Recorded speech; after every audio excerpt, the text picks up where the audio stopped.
Good evening, families and students. This is Mr. Ruberti, your new superintendent. Really happy to be here tonight to do our fireside reading for our Christmas stories. I asked my own kids some favorite books they had. We had a number of series that they really loved. One that my daughter thought was wonderful was Olivia. It was a series that we had read all of them, and this one happened to be Olivia Helps with Christmas. So Olivia is an interesting child that is inquisitive and wants to find out lots of things and wants to be helpful, but it's not always the best way. So let me get started on Olivia Helps with Christmas, and this is by Ian Faulkner.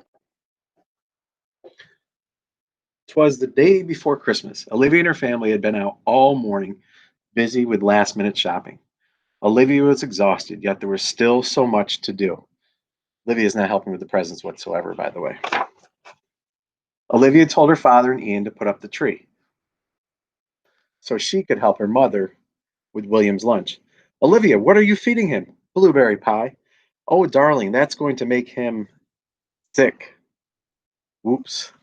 Olivia is always trying to help, but it always doesn't work out the best way for her. By 4 o'clock, Olivia was getting impatient.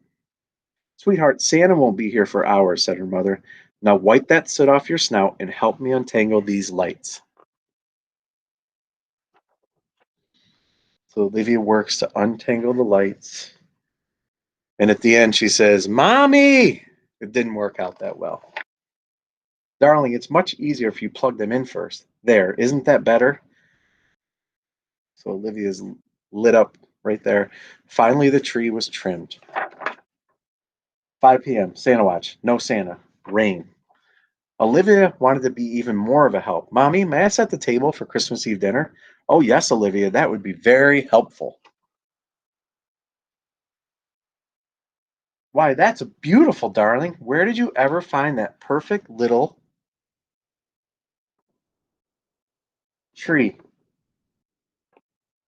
Olivia chopped the top of the Christmas tree off to make that little tree for the table. Would you like to help me build a fire, Olivia? Daddy, what could you be thinking? Do you want to cook Santa? 7 p.m. Santa watch. No Santa, but rain. After dinner, the family agreed that they would gather and sing carols. Softly they started. Angels we have heard on high, sweetly sang over the plains. Olivia, let's go for the chorus. Gloria. And the dog, he says, I don't want to hear that. So the dog doesn't want to hear Olivia singing. Finally, the most important task of the night, leaving treats for Santa Claus. Olivia said, now it's time to wait. Her mother said, no, now it's time for bed. Olivia got pulled to bed. You see what the doggy did? The doggy got all of the treats. But Olivia wasn't at all sleepy. She tossed and she turned. First she was hot, then she was cold, then she heard something on the roof. Could it be Santa? It seemed she would never get to sleep until she woke up and saw it was morning. Olivia ran to get her brothers. You can see it was a raccoon on top of the roof. Noiselessly, they crept down the stairs. Snow! Finally got snow. Presents! Under the tree. Stockings! And look, cried Olivia, Santa ate all the cookies and milk. And the dog says burp right there. The doggy got them all. Now, children, said Olivia's mother, finish your breakfast and then you can open your presents under the tree.